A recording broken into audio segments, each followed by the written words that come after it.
చేసాం. ముందు నారా రోహిత్ అనుకున్నారా దానికి? ఊరికే హెల్ప్ అదే చెప్పడానికి వెళ్ళారు మీరు, చెప్పడానికి వెళ్ళారు, ఏదన్నా తగులుతుంది కదా అని. అదే అంతే. శ్రీనాథ్ గారు చెప్పాడు కదా వెళ్ళమని. అది సో శ్రీ విష్ణు గారు ఏం చేశారంటే, అరే మనం ఇది బాగా చాలా బాగుంది కథ, మనం ఒక పని చేద్దాం, ప్రొడ్యూసర్ పట్టుకుందాం. మేము ఒక 1 year ప్రొడ్యూసర్ కోసం తిరిగాం. ఆ 1 year ఆయన ఎవ్రీ మంత్ నాకు శాలరీ ఇచ్చాడు. ఎవరు? శ్రీ విష్ణు ఇచ్చాడు. చాలా అదృష్టం. శాలరీ అని ఏం లేదు, అదే ఏదో మెయింటెనెన్స్ 50,000 30,000 40,000 అంతే. ఒకసారి చైన్ పెట్టాడు, గోల్డ్ చైన్, ప్రామిస్ ఇది. గోల్డ్ చైన్ ఇట్లా తీసి పెడితే నేను తీసుకోలే అసలు. ఫస్ట్ డే కలిసినప్పుడే కథ అంటే ఫస్ట్ కలుస్తున్నాను. ఆయన ఎక్కువ ట్రావెల్ చేసేవాడు అనమాట డైరెక్టర్స్తో. ఒక కెఫే ఉండేది రోడ్ నెంబర్ 10లో, జూబ్లీహిల్స్ రోడ్ నెంబర్ 10లో. ఇట్లా కాఫీ తాగడం, పొద్దున రోజు 10 గంటలకు రావటం, ఈవినింగ్ వెళ్ళటం అండి, అదే మా పని. అంతే కదా. టెస్ట్ స్టార్ వస్తాను ఏదో ఉండే అక్కడ. కలిసినప్పుడు ఫస్ట్ 1-2 రోజులు అన్ని అంటే సాహిత్యం గురించి, సినిమాల గురించి ఎక్కువ మాట్లాడుకునే వాళ్ళం. ఆయనకు కూడా ఇష్టం, నేను వినటం ఇష్టం ఆయనకు కూడా. అయితే ఓ రోజు అడిగాడు, కాదండి మీరు ఎప్పుడు ఏదో కోల్పోయిన వాళ్ళలాగా ఉంటారు, నేను డే 1 నుంచి అడుగుదాం అనుకుంటున్నా, ఎందుకు మీరు అంత సీరియస్గా ఉంటారు అని అడిగాను అన్న. అంటే అట్లా ఏం లేదు సార్, ఇట్లా నాకు లోపల మంచిగా అనిపిస్తే మంచిగా ఉంటుంది సార్, లోపల బాగాలేనప్పుడు నేను అసలు ఫేస్ మీద నేను అసలు నవ్వలేనని చెప్పిన అనమాట. అంటే ఆయన గబుక్కున ఓపెన్ అవ్వడు కదా, కొంచెం ఆయన ఇంట్రోవర్ట్. సరే అట్లా 2వ రోజు 3వ రోజు అలా అలా చెప్పండి మీరు ఏదో ప్రాబ్లం ఉన్నారు, ఫైనాన్షియల్గా ఓకేనా అన్నాడు. అంటే నాట్ ఓకే సార్ అన్న. ఓకే ఓకే అంటే ఏమన్నా లోన్స్ ఉన్నాయా, ఏమన్నా అప్పులు ఉన్నాయా అండి అన్నాడు. అంటే చిన్న చిన్నవి కొన్ని ఉన్నాయి సార్, ఇప్పుడు కాన్సన్ట్రేషన్ మనం దీని మీద చేస్తున్నాం కదా, వేరే పని చేయట్లే కదా, అది కొంచెం ఉంది సార్ అని నేను అన్నా. సరే అండి ఎంత ఉందండి అని అడిగాను. నేను ఒక నంబర్ చెప్పాను. నెక్స్ట్ డే మార్నింగ్ మొత్తం అప్పులన్నీ తీర్చేశాడు. చిన్న చిన్న అప్పులే, 3.5 lakh 4 lakh అప్పుడు 2017లో. అంతే సార్, అది కూడా ఎందుకు సార్, ఆయనకి ఏం అవసరం, అసలు ఇవన్నీ అడగడం ఏం అవసరం. సరే అని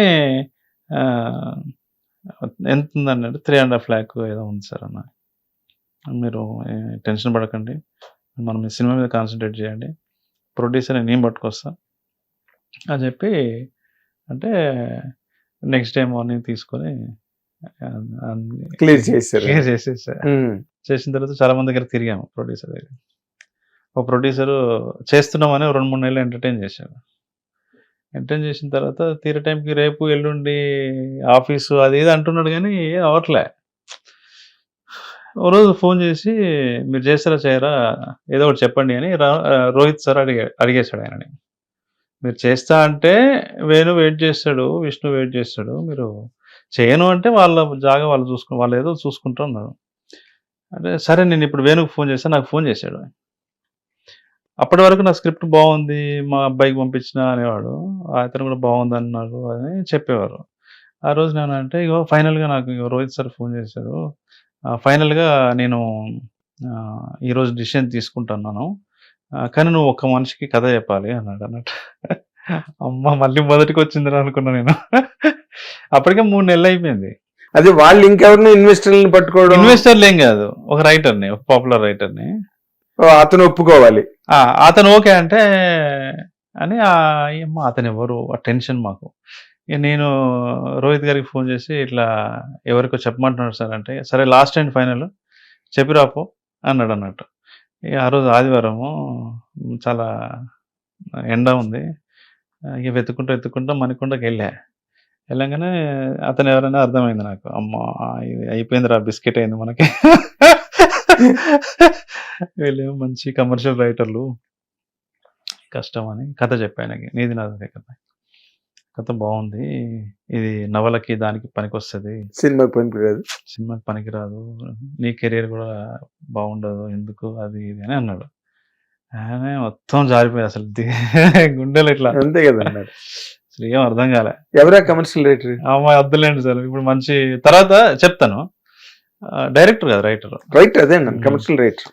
బయటకు వచ్చిన తర్వాత ఫోన్ చేశాం మన రోహిత్ గారికి, సార్ ఇట్లా అన్నారు అని. అంటే నువ్వు లైట్ తీసుకో, వాళ్ళు చేసినవి అన్నీ కూడా ఏమి హిట్లు కాదు కదా, నువ్వు వచ్చేసే మన ఇంటికి వచ్చేసే అంటే సార్ వాళ్ళ ఇంటికి వెళ్ళా, రోహిత్ గారి ఇంటికి వెళ్ళిన తర్వాత ఇవన్నీ కాదులే, నాకు అర్థమైంది నీ కథ రెగ్యులర్ ప్రొడ్యూసర్స్ ఓకే చేయరు, ఎందుకంటే పెద్ద హీరో లేరు, ఎవరు లేరు కదా, ఎంతైతే చెప్పాను అన్నాడు. అంటే 1.5 అయిపోతుంది సార్ అన్న.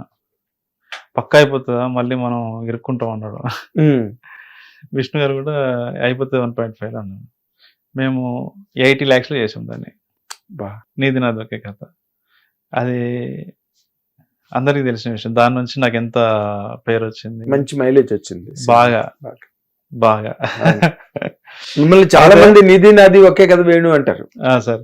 అయితే సినిమా రిలీజ్ అయిన ఫస్ట్ మార్నింగ్ షో తర్వాత వచ్చిన ఫోన్ కాల్, ఫస్ట్ విష్ణుకు ఫోన్ కాల్ వచ్చింది. విష్ణు గారిని పక్కనే ఉన్నాం. ఆ రైటర్ ఫోన్ చేశాడు.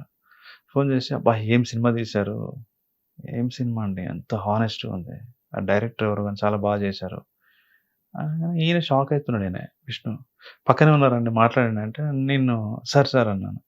అసలు ఇంత బాగా చేశారు మీరు, ఇంతే స్వచ్ఛంగా ఉండండి, మీరు ఇంతే ప్యూర్గా సినిమాలు చేయాలి ఫ్యూచర్లో కూడా అన్నాడు. సార్ మీకు ఈ కథ తెలుసు కదా సార్, నేను ఆ రోజు వచ్చినా కదా సార్ అని నేను అన్నా.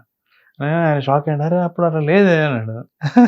అదే ఇప్పుడు ఈ రోజు నన్న డైరెక్టర్లు కూడా మీరు ఆ రోజు ఏదైతే ఫేస్ చేశారో సేమ్ ప్రాబ్లం ఫేస్ చేస్తున్నారు ఇప్పుడు. అర్థం కాక మీరు ఇప్పుడు చెప్పింది ఆయనకు అర్థం కాల. అంటే ఎక్కడో నేను కాన్ఫిడెంట్ గా చెప్పడంలో లోపం జరగవచ్చు, లేదంటే తను సరిగ్గా దాన్ని అట్లాగే సార్. ఇప్పుడు మీరు స్ట్రాంగ్ గా కాన్ఫిడెంట్ గా చెప్పకపోవడం కాదు సార్, ఆయన సీనియర్ రైటర్ అయినప్పుడు మీరు చెప్పే దాంట్లో ఉన్న పాయింట్ ఏంటో పట్టుకోగలగాలిగా. అది డిసప్పాయింట్ అయినా నేను. అది ఇప్పుడు చాలా మంది ఫేస్ చేస్తారు. ఒక ఇందులో ప్లాట్ అన్నా అర్థమై ఉంటది కదా, దాన్ని అన్నా అప్రిషియేట్ చేయాలి కదా అని మేము ఆ రోజు ఒక 2-3 hours రోహిత్ గారు, విష్ణు గారు, మేము మరీ అంత ఘోరంగా ఎందుకు ఉంది, అసలు ఇంత మంచి మీనింగ్ఫుల్ సినిమా కదా, కంటెంట్ కదా, అట్లా చెప్పాడు, నువ్వు సరిగ్గా చెప్పినావా అనేవాళ్ళు నన్ను. నువ్వు సరిగ్గా చెప్పినావు, నువ్వు ఎట్లా చెప్పినావు చెప్పు. విష్ణు గారు కూడా ఎలా చెప్పినావు చెప్పంటే, ఎలా ఏమో సరే మీకు చెప్పినట్టే చెప్పినా కన్నా, సరేలే ఓకే మనమే చేద్దామని చేసాం. 80 lakhs చేసేసి. చాలా గ్రేట్. మీరు 80లో చేశారా 90లో చేశారా అని కాదండి, మీకు ఆ సినిమా మంచి మైలేజ్ వచ్చింది. రోహిత్ గారు, శ్రీ విష్ణు గారు మిమ్మల్ని బాగా నమ్మారు. అవును ఏమండి, నమ్మని వాళ్ళు కూడా ఆయన కథలు ఉన్నారు ఈ ప్రాజెక్ట్, లేకపోతే వాళ్ళు ముందుకు రారు కదా సార్. అవును, ఇప్పుడు వాళ్ళు నమ్మకపోవడం అన్న దగ్గర వీళ్ళకి ఇగో హర్ట్ అయింది. అవును, బాగలేదు అని కథ చెప్పడానికి. నేను మళ్ళీ చెప్తున్నా, ఈ రోజున నాకు తెలిసిన డైరెక్టర్లు అవుదాం అనుకున్న కుర్రాళ్ళు ఎంతమందో ఈ ప్రాబ్లం ఫేస్ చేస్తున్నారు. కథ అర్థం కాక అది పెద్ద హై లేదండి ఫిల్మ్ లో, అది ఎక్కడో ఏదో మిస్ అవుతుంది. ఇప్పుడు మీరు సినిమా చూసిన తర్వాత అప్పుడు చెప్పింది అలా లేదే ఎందుకు ఉండదు, అప్పుడు చెప్పింది కదా తీస్తారు మీరు. మీరు సలీం జావేద్ అయిపోరు కదా వెంటనే సడన్ గా. వేణు ఉడుగులే, అప్పుడు వేణు ఉడుగులే, ఇప్పుడు వేణు ఉడుగులే కదా. ఇదే సినిమా ఇండస్ట్రీ కొత్తగా మారుతున్నది అన్నా కూడా మారని మనుషులు, మారని పద్ధతులు ఇంకా ఉన్నాయండి ఇండస్ట్రీలో. అది అక్కడే struggle, it's very struggle. Hit TV app, ఇందులో short news, live news, entertainment shows, movies, digital magazines తో పాటు మీ జిల్లా వార్తలను కూడా ఫ్రీగా చూడొచ్చు. ఇంకెందుకు ఆలస్యం, వెంటనే హిట్ టీవీ యాప్ ని డౌన్లోడ్ చేసుకుని ఫ్రీగా ఎంటర్టైన్మెంట్ పొందండి. Hit TV app, hit TV app, please download hit TV app. Hit TV app ని ఫ్రీగా డౌన్లోడ్ చేసుకుని ఎంజాయ్ చేయండి. మీకు నచ్చిన ఎంటర్టైన్మెంట్ కోసం హిట్ టీవీ యాప్ ని ఫ్రీగా డౌన్లోడ్ చేసుకుని ఎంజాయ్ చేయండి. హిట్ టీవీ యాప్ ని డౌన్లోడ్ చేసుకుని ఆస్వాదించండి, ఆశీర్వదించండి. ఇంతమంది సెలబ్రిటీలు హిట్ టీవీ యాప్ ని డౌన్లోడ్ చేసుకోండి అని చెప్తున్నారంటే ఎంత మంచి యాప్ ఆలోచించండి. అమెరికా అమెరికా అమెరికా అమెరికాలో చదవాలనుకునే వాళ్ళకి విశ్వసనీయమైన పేరు మన శౌర్య కన్సల్టెన్సీ. UK లో 1 year masters, UK లో 1 year masters, 2 years work permit up to 5 years visa. Contact Saurya Consultancy. Contact 89851 89851.